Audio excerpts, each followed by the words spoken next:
One of the most beloved orchestra conductors in classical music is about to begin another U.S. concert tour. 78-year-old Zubin Mehta was brought orchestras around the world together for half a century, and in doing so, he's tried to spread a message of harmony, something that he knows quite a bit about. In the world of classical music, there are few people who are as well regarded as Zubin Mehta. He has conducted the world's best orchestras, including those in Berlin, Vienna, Montreal, New York, Los Angeles, and Bombay, to name a few. But he's most closely identified with this group, the Israel Philharmonic Orchestra. Mehta has been leading them for more than 50 years. We carry a positive message. We play our concerts. We're not going there with an Israeli flag and just talking about it. There's no propaganda going on. We go on the tour as a world-class orchestra, and we make music. This maestro also seeks to make a profound impact on humanity, and he isn't shy about those efforts, starting with his own ensemble. It is my dream that an Israeli Arab will sit amongst Israeli Jews and make music. Why is it so meaningful? Well, there are over 1 million Israeli Arabs as Israelis living within today's boundaries of Israel, and they should be included as one of us. You sympathize with the Palestinians and are opposed to these settlements. I'm opposed to the settlements. I don't want to make a big discussion out of it. I'm just telling you, I think settlements to the future of both Palestine and Israel are counterproductive. There are fanatics on both sides. It's not just the Israeli-Palestinian conflict he's passionate about. Mehta has led orchestras in war-torn Sarajevo and the contested Indian region of Kashmir.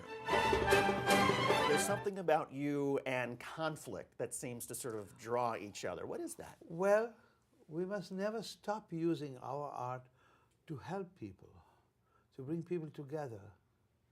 In Sarajevo, it was in the war, 94, the Bosnian War was still going on, and we played a concert in a bombed courtyard of an Islamic library.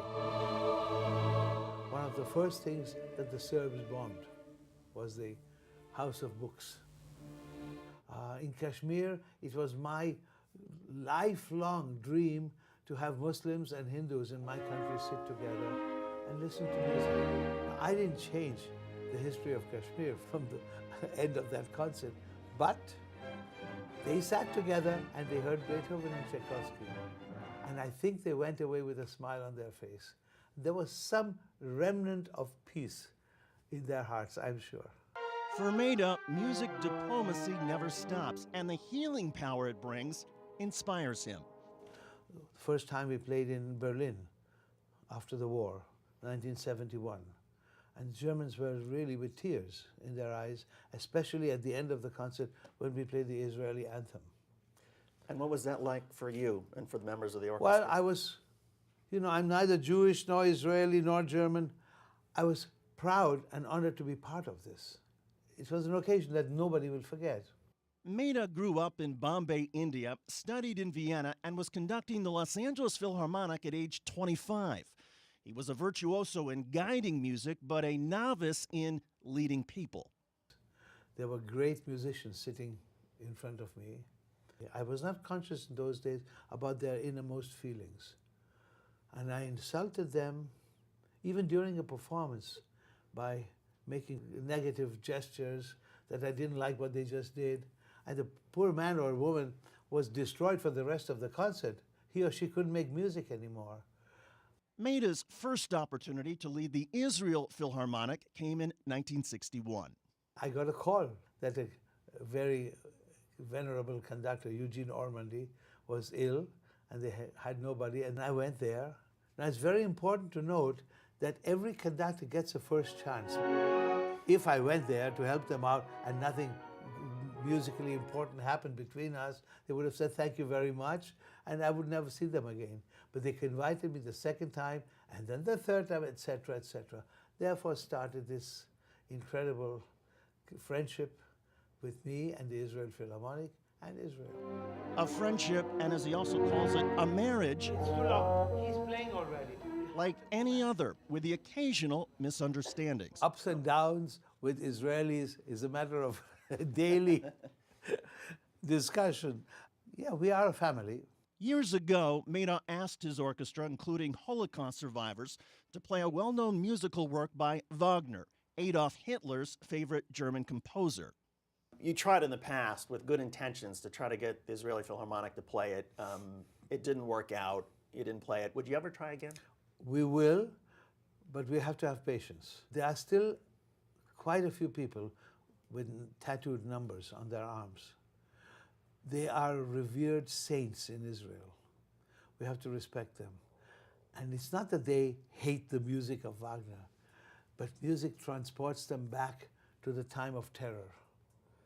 And we want to avoid that. Mehta adores Israel, the people, the dreams, and the music making. The Israel Philharmonic has some of the world's finest soloists playing, as if it's a horn or a clarinet or a concertmaster, etc. They play their solos with such dedication and such conviction that I just stand there and I am, as you say, awestruck. And the Israeli people, along with musicians around the globe, are awestruck by him. Mehta has been given countless awards and governmental honors. Now perhaps the most famous orchestra conductor in the world. You've won every possible honor. Did you ever think along the way that you would have this career in this life? Not in my wildest dreams. But it's not as exaggerated as you just put it. How so? No, because I'm just a musician carrying his craft all over the world. But it's a world now dominated by pop stars, celebrities, and reality shows like American Idol. I'm doing concerts when those shows go on. But I don't watch television in the evenings. Is there, but the concept of amateur musicians getting up in front of millions of people and maybe they have a hidden talent in that coming out, is there anything about that? I can tell you one thing. If I would send on one of these shows a talented American, German, or Israeli violinist or pianist, they would wipe all of them out. There's such talent. But they're not inviting classical musicians. The orchestra invitations for Mehta, though, never seem to end. This year, he's scheduled to conduct dozens of concerts in a half-dozen different countries. You're 78 years old. How long do you want to keep doing this? I'm not going to die in a sanatorium. That I promise you. Do you want to die in front of an orchestra? Why not? If somebody had to describe your legacy and you could write it, what would it be?